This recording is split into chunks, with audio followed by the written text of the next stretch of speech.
ಇನ್ನು ಗಲ್ಫ್ ರಾಷ್ಟ್ರದಲ್ಲಿ ನಡೀತಾ ಇರೋ ಯುದ್ಧದ ಮೊದಲ ಎಫೆಕ್ಟ್ ಭಾರತದ ಮೇಲೆ ತಟ್ಟಿದೆ. ಗೃಹ ಬಳಕೆ ಸಿಲಿಂಡರ್ ದರ ಏರಿಕೆಯಾಗಿದೆ. ಕೈಗಾರಿಕೆಗಳು, ಡ್ರೈ ಫ್ರೂಟ್ಸ್, ಅಡುಗೆ ಎಣ್ಣೆ ಬೆಲೆ ಮೇಲೂ ಕೂಡ ಎಫೆಕ್ಟ್ ಆಗುವ ಸಾಧ್ಯತೆ ಇದೆ. ಈ ಬಗ್ಗೆ ಒಂದು ರಿಪೋರ್ಟ್ ಇದೆ, ಬನ್ನಿ ನೋಡೋಣ. America, Israel, Iran ರಣಾಂಗಣ.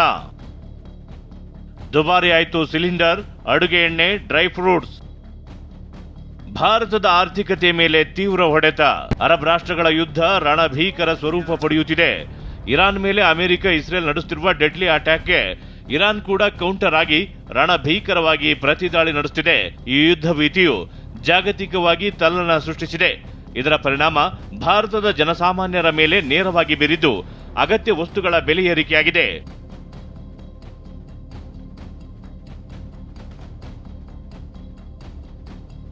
ಯುದ್ಧದ ಎಫೆಕ್ಟ್ನಿಂದ ಅಡುಗೆ ಸಿಲಿಂಡರ್ ದರ ಏರಿಕೆ. ಇರಾನ್ ಮತ್ತು ಇಸ್ರೇಲ್ ನಡುವಿನ ಯುದ್ಧದ ಎಫೆಕ್ಟ್ ಭಾರತಕ್ಕೂ ತಟ್ಟಿದೆ. ಹೊರ್ಮುಜ್ ಜಲಮಾರ್ಗವನ್ನ ಇರಾನ್ ಬಂದ್ ಮಾಡಿರೋದ್ರಿಂದ ತೈಲ ಪೂರೈಕೆಯಲ್ಲಿ ವ್ಯತ್ಯಯವಾಗ್ತಿದೆ. ಇದರ ಮೊದಲ ಎಫೆಕ್ಟ್ ಭಾರತಕ್ಕೂ ತಟ್ಟಿದೆ. ರಾತ್ರೋರಾತ್ರಿ ಮನೆ ಬಳಕೆ ಮತ್ತು ವಾಣಿಜ್ಯ ಸಿಲಿಂಡರ್ ಬೆಲೆ ತಕ್ಷಣದಿಂದಲೇ ಜಾರಿಗೆ ಬರುವಂತೆ ಭಾರೀ ಹೆಚ್ಚಳವಾಗಿದೆ. ಗೃಹ ಬಳಕೆ ಹಿಂದಿನ ದರ 855 ರೂಪಾಯಿ 50 ಪೈಸೆ ಇತ್ತು. ಇದೀಗ ಗೃಹ ಬಳಕೆ ಸಿಲಿಂಡರ್ 60 ರೂಪಾಯಿ ಏರಿಕೆಯಾಗಿ 915 ರೂಪಾಯಿ 50 ಪೈಸೆ ಆಗಿದೆ. ಇನ್ನು ವಾಣಿಜ್ಯ ಬಳಕೆ ಸಿಲಿಂಡರ್ ಹಿಂದಿನ ದರ 1814 ರೂಪಾಯಿ ಇತ್ತು. ಈಗ 115 ರೂಪಾಯಿ ಏರಿಕೆಯಿಂದ ಇದೀಗ 1929 ರೂಪಾಯಿ ಆಗಿದೆ. ಈ ಯುದ್ಧದಿಂದ ಬಹಳಷ್ಟು ಇದು ಕಾಸ್ಕಾಡಿಂಗ್ ಆಗುತ್ತೆ. ಮುಂದಿನ ದಿನಗಳ ಪ್ರತಿಯೊಂದರ ಮೇಲೇನೂ ಇದು ಹೊರೆ ಆಗಬಹುದು. ನಮ್ಮ ಉದ್ಯಮದ ಮೇಲೆ ವಿಶೇಷವಾಗಿ ಈಗಾಗಲೇ ಕರೆಂಟ್ ಚಾರ್ಜಸ್ ಏರಿಕೆ ಆಗಿದೆ, ವಾಟರ್ ಚಾರ್ಜಸ್ ಆಗಿದೆ, ಗಾರ್ಬೇಜ್ ಕಲೆಕ್ಷನ್ ಚಾರ್ಜಸ್ ಕೆಜಿಗೆ 12 ರೂಪಾಯಿ ಆಗಿದೆ. ಖಂಡಿತ ದಿನ ಗ್ಯಾಸ್ ರೇಟ್ ಏರುತ್ತೆ, ಜೊತೆ ಪೆಟ್ರೋಲ್ ರೇಟು, ಡೀಸೆಲ್ ರೇಟ್ ಏರಬಹುದು. ಏರಿದಾಗ ನಾವು ಚಿಂತನ ಮಂಥನ ಮಾಡಬೇಕಾಗ್ತದೆ. ಅಂಗಡಿಗಳಿಗೆ ಸರಬರಾಜು ಆಗ್ತಿಲ್ಲ ಅಡುಗೆ ಎಣ್ಣೆ. ಮಾರುಕಟ್ಟೆಯಲ್ಲಿ ಅಡುಗೆ ಎಣ್ಣೆ ದರ ಏರಿಕೆ. ಮಧ್ಯಪ್ರಾಚ್ಯದಲ್ಲಿ ನಡೆಯುತ್ತಿರುವ ಯುದ್ಧದಿಂದಾಗಿ ಅಡುಗೆ ಎಣ್ಣೆ ಸರಬರಾಜು ಆಗದೆ ಕೊರತೆ ಉಂಟಾಗಿದೆ. ವರ್ತಕರು ಗ್ರಾಹಕರ ಬೇಡಿಕೆಗೆ ಅನುಗುಣವಾಗಿ ಎಣ್ಣೆ ಸಿಗುತ್ತಿಲ್ಲ ಎಂದು ಪರದಾಡ್ತಿದ್ದಾರೆ. ಹೊರ್ಮುಜ್ ಜಲಸಂಧಿಯಲ್ಲಿ ಹಡಗುಗಳ ಸಾಗಣೆ ಅಡಚಣೆಗೊಳಗಾಗಿದ್ದು ಇದು ಜಾಗತಿಕ ತೈಲ ಸರಬರಾಜಿನ ಮೇಲೆ ಪ್ರಭಾವ ಬೀರಿದೆ. ಭಾರತ ತನ್ನ ಅಡುಗೆ ಎಣ್ಣೆಯ ಬಹುಭಾಗವನ್ನ ಅಂದ್ರೆ ಸೂರ್ಯಕಾಂತಿ, ಸೋಯಾಬೀನ್, ಪಾಮ್ ಆಯಿಲ್ ಆಮದು ಮಾಡಿಕೊಳ್ಳುತ್ತಿದೆ. ಯುದ್ಧದಿಂದ ಉತ್ಪಾದನಾ ದೇಶಗಳಾದ ಯುಕ್ರೇನ್, ರಷ್ಯಾ ಮತ್ತು ಇತರ ದೇಶಗಳ ಸರಬರಾಜು ಕಡಿಮೆಯಾಗಿದೆ. ಹಡಗುಗಳು ಬದಲಿ ಮಾರ್ಗಗಳ ಮೂಲಕ ಬರಬೇಕಾಗಿದ್ದು ಸಾಗಣೆ ವೆಚ್ಚ ದುಪ್ಪಟ್ಟಾಗಿದೆ.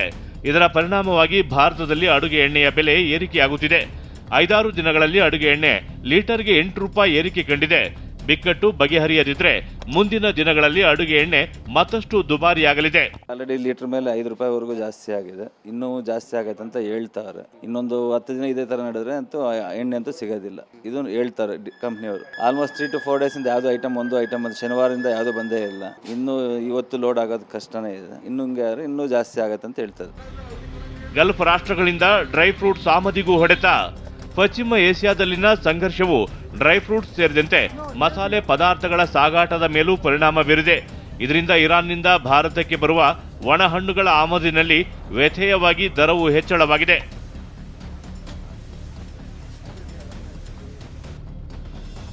ಭಾರತಕ್ಕೆ ಒಣ ಹಣ್ಣುಗಳು ಹಾಗೂ ಖರ್ಜೂರ ಆಮದಿನಲ್ಲಿ ವ್ಯತ್ಯಯವಾಗಿದೆ. ರಂಜಾನ್ ತಿಂಗಳಲ್ಲಿ ಖರ್ಜೂರಕ್ಕೆ ಬೇಡಿಕೆ ಇರುತ್ತೆ. ರಂಜಾನ್ ಹಬ್ಬದಲ್ಲಿ ಹೆಚ್ಚು ಬೇಡಿಕೆ ಇದ್ದು ಇರಾನ್ ಅಬ್ಬಾಸ್ ಬಂದರಿನ ಮೂಲಕ ಭಾರತಕ್ಕೆ ಆಮದು ಆಗಬೇಕು. ಆದರೆ ಖರ್ಜೂರ ಹಾಗೂ ಒಣಹಣ್ಣುಗಳು ಇರಾನ್ ಸೇರಿದಂತೆ ಕೊಲ್ಲಿ ರಾಷ್ಟ್ರಗಳಿಂದ ಆಮದು ಆಗ್ತಿಲ್ಲ. ಇರಾನ್ನಿಂದ ಪ್ಲೇನ್ ಪಿಸ್ತಾ, ಬಾದಾಮಿ, ಅಂಜೂರ, ಒಣದ್ರಾಕ್ಷಿ, ಪೈನ್ ನಟ್ಸ್ ಹಾಗೂ ಮಸಾಲೆ ಪದಾರ್ಥಗಳು ಭಾರತಕ್ಕೆ ಆಮದು ಆಗ್ತಿಲ್ಲ. ಇದರ ಜೊತೆಗೆ ಸೌದಿ ಅರೇಬಿಯಾ, ಇರಾಕ್, ಅಫ್ಘಾನಿಸ್ತಾನ, ಜೋರ್ಡಾನ್ನಿಂದ ಬರುವ ಖರ್ಜೂರ, ವಾಲ್ನಟ್ಸ್ಗೆ ನಮ್ಮಲ್ಲಿ ಭಾರೀ ಬೇಡಿಕೆ ಇದೆ. ಪಶ್ಚಿಮ ಏಷ್ಯಾದಲ್ಲಿನ ಸಂಘರ್ಷದ ಪರಿಣಾಮ ಪೂರೈಕೆಯಲ್ಲಿ ವ್ಯತ್ಯಯವಾಗಿ ಬೇಡಿಕೆ ಹೆಚ್ಚಲಿದ್ದು 50% ದರ ಏರಿಕೆಯಾಗುವ ಸಾಧ್ಯತೆ ಇದೆ. 200-300 ರೂಪಾಯಿ ಹೆಚ್ಚಿಗೆ ಆಗೈತ್ರಿ. ಅದ್ರ ಮೇಲೆ 1400-1500 ರೂಪಾಯಿ ಈಗ ಆಗೈತ್ರಿ. 900-800 ರೂಪಾಯಿ ಐತ್ರಿ. ಭಾಳ ದುಬಾರಿ ಆಗೈತಿ. ಯುದ್ಧ ನಡೆದಿದ್ದ ಸಂಬಂಧಕ್ಕೆ ಭಾಳ ನಮ್ಮ ಮೇಲೆ ಭಾಳ ಪ್ರೆಷರ್ ಬಿದ್ದಂಗೆ ಆಗೈತ್ರಿ. ಕಸ್ಟಮರ್ ಬರೀ ಇದೆ ರೀ, ಯಾಕೆ ದುಬಾರಿ ಆಗೈತಿ ಅಂತ ಕೇಳವಂತಾರೆ. ಈಗ ಅಲ್ಲಿ ಯುದ್ಧ ನಡೆದಿದ್ದಕ್ಕೆ ಭಾಳ ಶಿಬು ಮಾತ್ರ ಭಾಳ ರೇಟ್ ಆಗೈತಿ. ಮಾಲ್ ಬರಂಗಿಲ್ಲ ರೀ, ಎಲ್ಲ ಬಂದ್ ಮಾಡಿ ಇಟ್ಬಿಟ್ಟಾರೆ ಅವ್ರು.